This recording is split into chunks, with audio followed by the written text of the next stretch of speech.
A free people should not be entirely dependent upon somebody else to be able to provide for their security. So I chair the subcommittee in public safety in the Virginia House of Delegates. I chair the subcommittee that hears all the gun legislation in Virginia. All right. So I was in Australia last month, and they heard we were from Texas, and they were like, "Oh, you guys still have guns over there." Yeah. Ours were taken away after the Port Arthur massacre, and they were sitting there kind of happy because nothing bad like that has happened since. Sure. So I was at a place where I didn't quite know how to respond to them. But at the same place, I came away from it thinking, how far are we from that kind of thing here in the United States? So I'll start with that question. How far are we from something like a Port Arthur in our country? They've certainly attempted it many times. We saw it in Virginia this last legislative session. We had a bill that would have made it illegal to purchase, let's say, an AR-15, or really a whole series of rifles that are currently legal that are semi-automatic. We're not even talking about fully automatic or anything like that. They would have made it they would have made you a criminal to own a 15-round magazine. And it's amazing because you look at a lot of this and you wouldn't just lose your gun rights, you'd potentially be in jail, and you'd also lose your voting rights. And so it's important to understand that when they say all we want is common sense gun control, that is, we do not interpret common sense the same way. The other problem is when you look at what happened with Port Arthur and you look at the statistics they use. Thomas Sowell says this, and it's very important. It's really important on when you start the statistics, when you start the historical narrative. And yes, if you start from Port Arthur and you go forward, then you're going to find that yes, there hasn't been another mass shooting in Australia. Clearly gun control worked, except there hadn't been one really significant up to that point, and their gun violence had actually been significantly dropping year after year. In fact, if you look at the data overall, 538, which is not a conservative, it's not a pro-Second Amendment, 538, which is I would say a center-left think tank, but they actually look at data and properly analyze it. They even came back and they said, look, if you're trying to attribute a drop in gun violence to the bans that they did in Australia, the math doesn't add up. It doesn't work because the trend was already going that direction. And so that's the part where, again, it's very easy to say, oh, we did something, that must have been, that's a causation correlation fallacy. Here's the other thing that I always bring up in the United States when we're talking about this issue. Conservative estimates suggest that 500,000 times a year somebody uses a firearm in order to defend themselves. Somebody uses a firearm to prevent themselves from being a victim. That doesn't mean they shot somebody. That doesn't mean they killed somebody. Sometimes all it means is they brandished it to somebody that was trying to hurt them, and that person decided to not hurt them. Here's the question I have.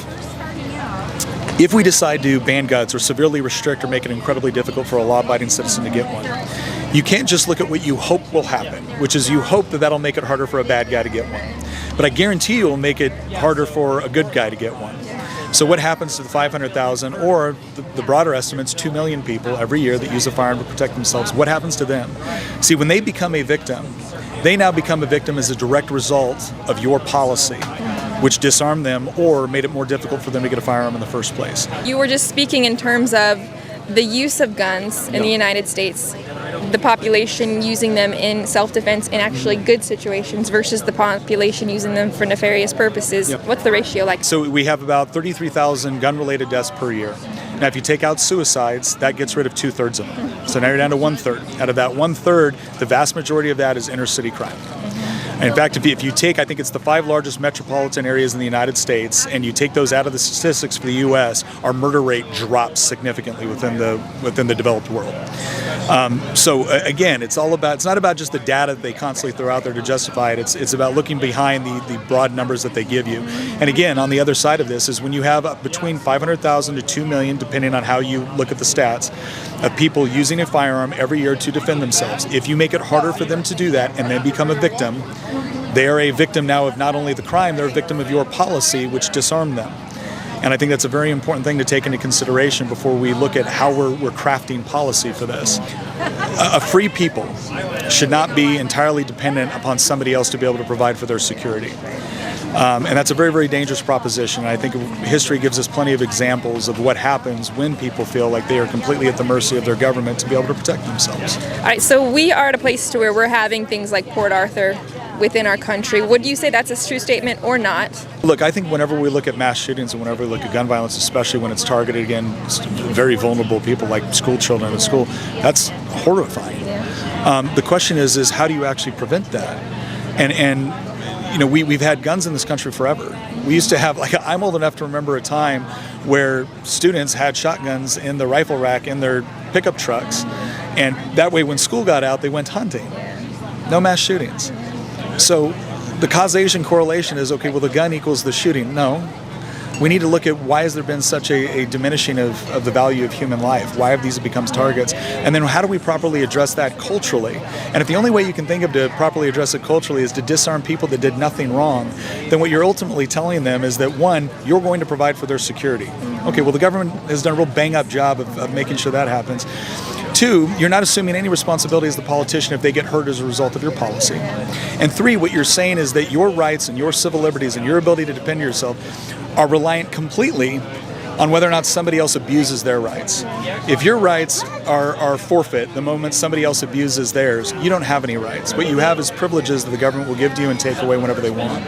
And that has horrible implications across the board for a free society, not to mention a safe society, because I don't think we're safer when essentially we've told people you're not allowed to defend yourself. Question here, as a citizen, how can we remain proactive? We see these things happen, they try to gain ground and they are. How can we be proactive? On the legislative side, you need to make sure that the people that you're electing actually see this as an important issue, both from keeping the public safe, but also from protecting your essential civil liberties to include your right to defend yourself. So it's not good enough for someone to say, I'm pro-Second Amendment. No, what does that mean? And why are you pro-Second Amendment? Are you pro-Second Amendment because you understand the philosophical argument here, or are you just saying that to get elected? So that's the political side. The other thing I always encourage people to do, if you have a friend that has never been around firearms, firearms are scary to them. The moment you actually show them that this is a useful tool and it can be something that is actually they can use to protect themselves, as opposed to something they just see on the 12 o'clock news that is constantly scaring them, that changes the dynamic. All the arguments that we see in politics, they are all downstream from culture. So if you're actually creating an environment in a society that is comfortable with firearms because they know how to use them, they use them appropriately, and they use them the way that they were intended to be used for a good purpose, it's going to be a lot harder for some politician to manipulate their feelings in a particular situation in order to rob them of their civil liberties. And so it's not just political. It's also about creating a culture that understands their proper use. Yeah. Do phone calls matter? Do they make a difference? Usually I'm posting things about bills that are coming up and I'm encouraging people to make phone calls. Is there a better way to go at making our voices heard or being proactive? In Virginia, we had a situation where, again, they were going to make you a criminal for owning a 15-round magazine. Now we're not even talking about a firearm. About 25 to 30,000 protesters showed up in Richmond. We have open carry laws in Virginia, so many of them had firearms. They showed up, they were polite, they talked to their legislators, they picked up their trash when they left, nobody got arrested, there was no violence, nothing. At the same time that was happening, we had 100 localities in Virginia. Out of 120 local jurisdictions, we had 100 localities come out. I think it's 120. 100 localities came out, boards of supervisors, sheriffs, and said, if you attempt to do this in Virginia, we find it to be a violation of the Virginia Constitution, we find it to be a violation of the federal Constitution, and we're not going to help you enforce it. That impact was huge. That bill died in the Senate with a Senate that would have been happy to pass it. The only reason they didn't is because people showed up, and because people showed up not only in Richmond, they showed up their local board of supervisors, they called their sheriffs, and that grassroots effort across the Commonwealth of Virginia was enough to make those legislators think twice about what would happen during their re-election campaign if they decided to infringe on essential civil liberties. So it matters. And working with organizations that understand how the state legislature matters, that's critical.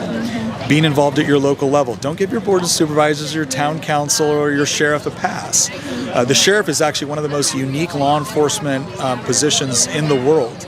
And they have an important role to play, not just as law enforcement, but actually as a constitutional officer. And so make sure that you are electing and engaging with people at that level to see where they stand on issues like this. That's a really good point with respect to the local governments. I think we're all looking at who's going to be president next. But you just said it. Get in touch with your local sheriff. Oh, yeah. I would make sure that when somebody's running for a local office, especially based off of what your state laws in Virginia, I didn't vote for this, but in Virginia, when the anti-gun people were completely in control of the legislature, they passed a law which gave your local authorities an amazing amount of power, a horrible amount of power, to be able to restrict your ability to purchase, own, transport firearms. So you better ask those questions of your town council, of your board of supervisors, if they have that sort of authority at the local level. What is their position on this issue? Not to mention the fact that what is their position if the state or the federal government comes in and says, no, we're banning this. we need people at all levels of government that understand how important this is and are willing to defend it. Right.